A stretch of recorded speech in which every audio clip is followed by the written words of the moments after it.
Hello everyone, এখানে দেখো শিং মাছ নিয়েছি 3টা। তো এইগুলো একদম টাটকা পুকুরের শিং মাছ। তো আজকে রান্না হয়েছিল শিং মাছ দিয়ে আলু আর টমেটো দিয়ে পাতলা ঝোল। তো দেখো আমি শিং মাছগুলো কেটে পরিষ্কার করে নিয়েছি। তো এখানে লাগবে কাঁচা লঙ্কা বাটা আর জিরে বাটা। আর কড়াইতে তেল দিয়ে দিলাম। এখন আলুগুলো ভালো করে ভেজে নেব। হলুদ আর নুন দিয়ে ভালো করে ভেজে নেব এখন আলুগুলো। আর আলুগুলো আমি আগে থেকেই সিদ্ধ করে রেখেছিলাম।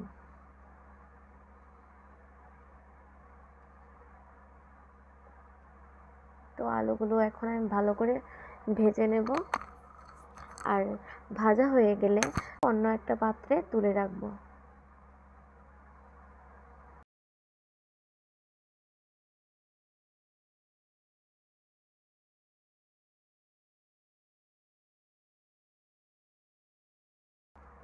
তো দেখো কড়াইতে তেল দিয়ে দিলাম।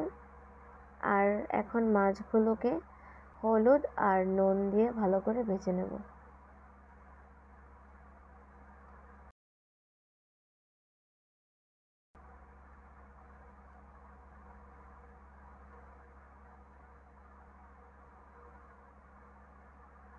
তো আমার ভাজা হয়ে গেল, এখন আমি তুলে নেব। তো দেখো আরেকটু তেল দিয়ে দিলাম। তো এখানে ফোড়নে দিলাম তেজপাতা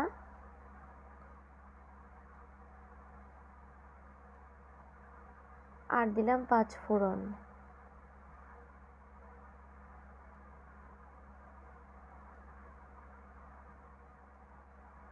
তো দেখো ভাজা হয়ে গেল ভালো করে। এখন দিয়ে দেব কাঁচা লঙ্কা বাটাটা আর দিয়ে দেব জিরে বাটাটা।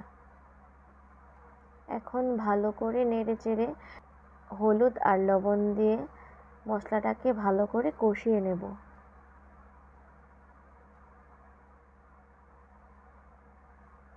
এখন দিয়ে দেবো এখানে একটু জল, না হলে মশলাটা পুড়ে যাওয়ার সম্ভাবনা থাকবে তার জন্য। তো এখানে আরেকটু হলদি দিয়ে দিলাম আমি। এখন দিয়ে দেব টমেটোটা।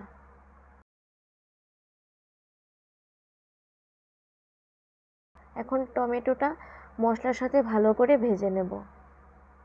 আর টমেটোটা একটু ভালো করে ভাজা হয়ে গেলে আগের ভেজে রাখা আলুগুলো দিয়ে দেব। দিয়ে ভালো করে নেড়ে চেড়ে একটু কষিয়ে তারপর দেখো আমি এখানে গরম জল দিয়েছি। তো গরম জলটা দিয়ে ঝোল দেব। এখন একটু ফুটতে দেব আমি ঝোলটাকে। তারপর মাছগুলো দিয়ে দেব।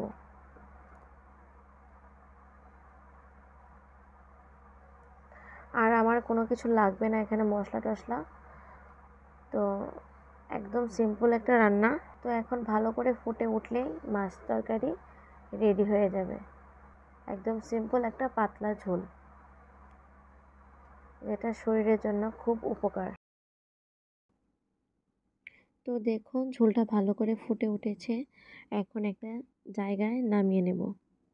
তো দেখো আমার তরকারি একদমই রেডি। আর আমার ভিডিওতে কোন জায়গায় আমার ভুল ত্রুটি হচ্ছে সেটা আমাকে কমেন্ট করে জানিও। আর যদি আমার ভিডিও ভালো লাগে তাহলে লাইক, সাবস্ক্রাইব আর শেয়ার করে দিও। আর আমার ভিডিও এত সময় ধৈর্য সহকারে দেখার জন্য তোমাদেরকে অসংখ্য ধন্যবাদ আর অনেক অনেক ভালোবাসা। তো দেখা হচ্ছে নেক্সট ভিডিওতে। ততক্ষণে টাটা, বাই।